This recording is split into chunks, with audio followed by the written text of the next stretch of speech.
Ayan guys, ang bagong bilhin namin na sirang ano matawag dyan.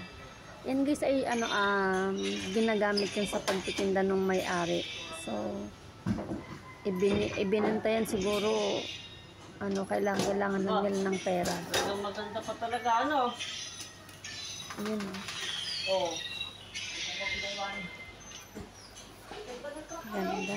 Para mas maganda pa siya kaysa sa tricycle namin kakarag-karag.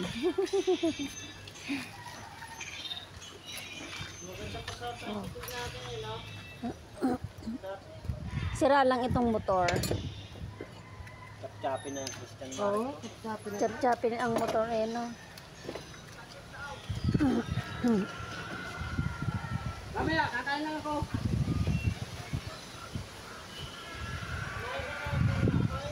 Pero sprocket ito pa, maganda pa.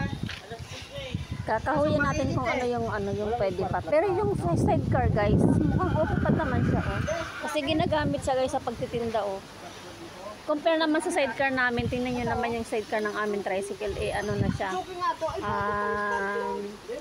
Ang dami ng sira. So, tatad na siya guys ng welding.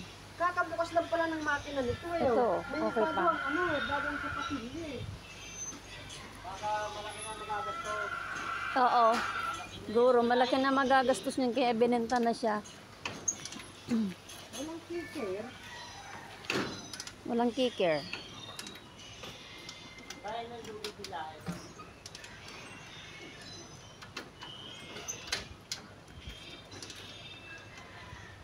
Hindi na kayang paandarin. Sige. Tadyakan mo. Kailangan mo tadyakan.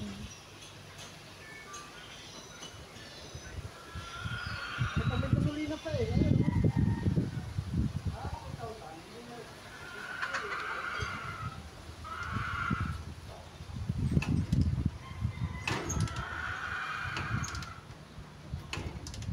So, mangyayari dito guys, itong motor, pagka hindi na siya kayang ipaayos, ay chap-chap ang aabutin nito.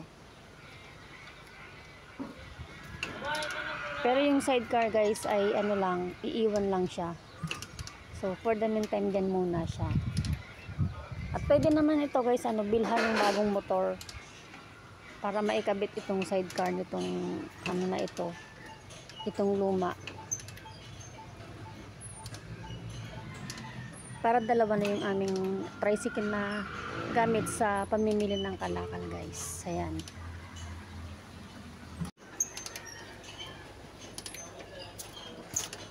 Ito guys, pinturado na lang siya pininturahan na lang.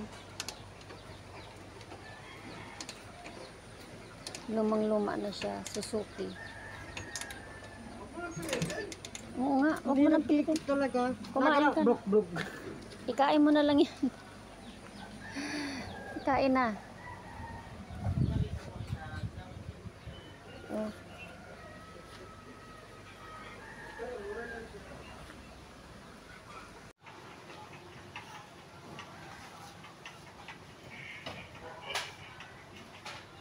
Ayan, tinanggalan na ng bubong.